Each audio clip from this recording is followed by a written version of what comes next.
What's up, everyone, and welcome back to the MMA Zone. Today, let's get started with Daniel Cormier weighs in on Colby Covington's inactivity. Colby Covington has remained one of the most talked about men in the UFC despite not having a fight booked. After defeating bitter rival and former friend Jorge Masvidal at UFC 272, Covington found himself right back in the title mix.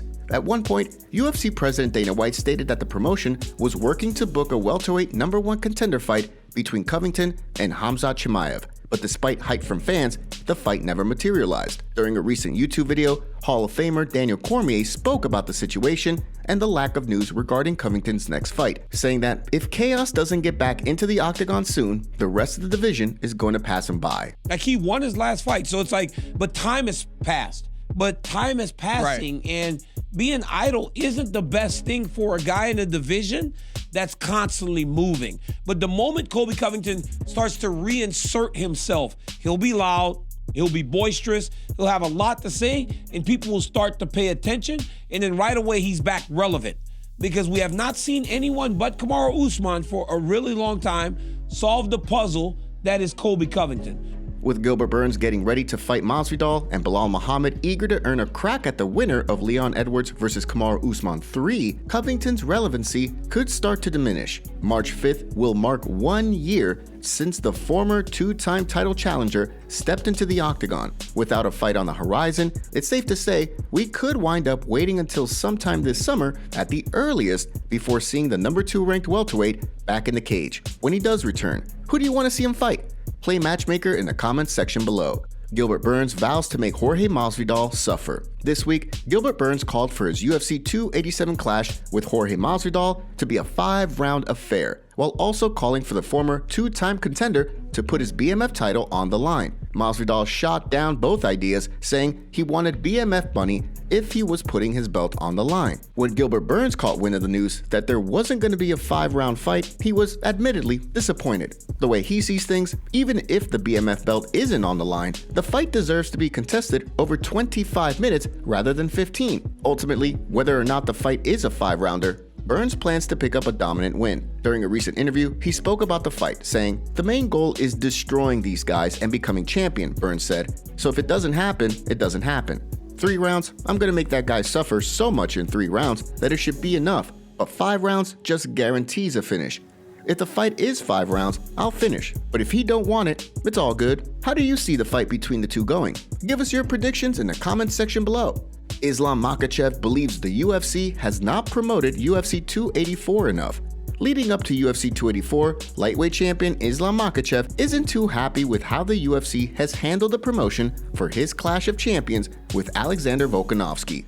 Considering the fight will be contested by the top 2 pound-for-pound fighters in the world, Makhachev wishes the UFC would have promoted the fight more. He spoke during a recent interview to voice his frustrations, saying, "I see that it's not such big promotion. Dana White himself has some problems. He does not pay much attention to this fight." He then went on to say, "In terms of pay-per-view, yes, more could have been done.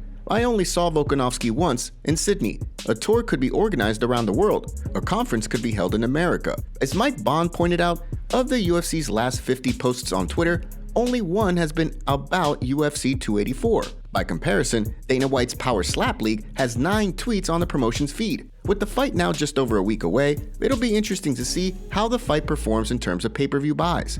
Before we continue, make sure you give that like button some love, and be sure to subscribe to the MMA Zone for all of the latest news. Aljamain Sterling teases move up to 145 after Cejudo fight. As the fight community continues to clamor for news regarding a potential bout between Aljamain Sterling and Henry Cejudo, the champion has made a pretty bold claim. The way he sees things, should he beat Triple C, the bantamweight division doesn't have much left for him. While he teased a potential money fight with Sean O'Malley, it sounds as though the Funk Master will likely be headed to 145 sooner rather than later. He spoke to the Schmo to give his prediction for a fight with Cejudo and teased the move to featherweight, saying, I could see a 2nd-round finish, TKO, and after I finish Henry Cejudo, I really don't think the bantamweight division has anything left for me. Maybe a money fight with Sean O'Malley if, he can get his toenails in order and make sure he stays pretty on the sideline and healthy. By moving up, Sterling opens the door for his teammate Merab Dvalishvili to make a run at the bantamweight title. Should he go through with his plan, there's no shortage of potential opponents for him at featherweight. At 5'7" with a reach of 71 inches, how do you see a run at 145 pounds going for Aljamain Sterling? Will cutting less weight help him keep up with the rest of the division? Or will he ultimately be too small? Drop your predictions in the comment section below.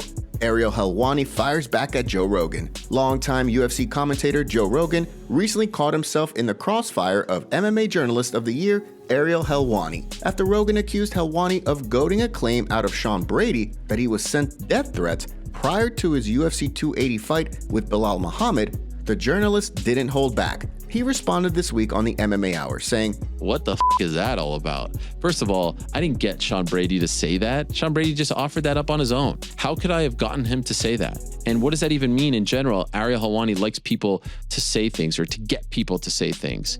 Helwani continued, questioning how, as someone who hosts a podcast, Rogan could possibly think that he gets people to make wild claims. He then took aim at Rogan for portraying himself as an expert on things he doesn't know much about. Considering Rogan has praised Helwani in the past, his comments to Belal Muhammad recently seem to come out of left field. So far, the BJJ black belt has yet to respond. Stay tuned for updates as they become available.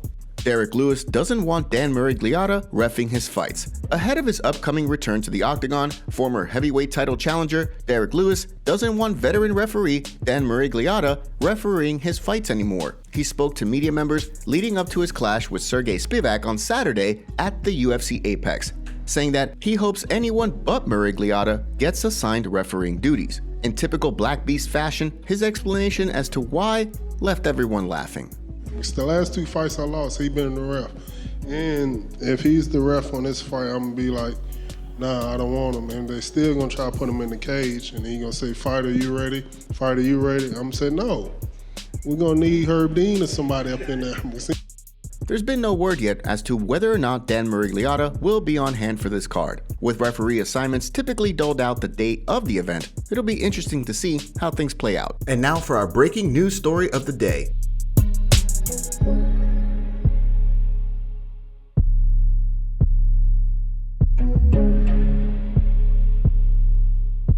Alexander Volkanovski reacts to Khabib Nurmagomedov being absent from Islam Makhachev's corner.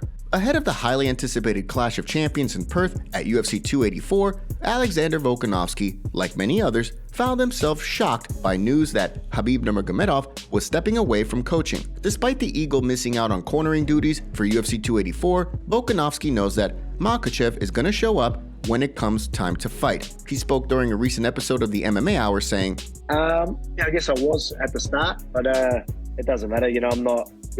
It's still, Islam's still going to turn up. You know what I mean? You can't. For people, I know people push narratives and all that type of stuff. At the end of the day, Islam's a great fighter. He's the one who's going in there and doing his work. And can people tell you that himself? So again, my hand gets raised. Don't be fucking. You know what I mean? These ain't excuses. All right, like this is the. You know what I mean? He's fought plenty of times with Khabib not in his corner. With Makhachev currently sitting as a pretty sizable favorite ahead of this fight, it seems as though many fans are not too concerned about Nurmagomedov's absence. With just over a week to go until the fight, how do you think things are going to play out when these two champions collide? Drop your predictions in the comments section below. Today's video was packed with some juicy stories from the fight world. What are your thoughts about what's going on in MMA right now? Don't forget to smash the like button and subscribe to the MMA Zone to see more videos just like this. See you next time.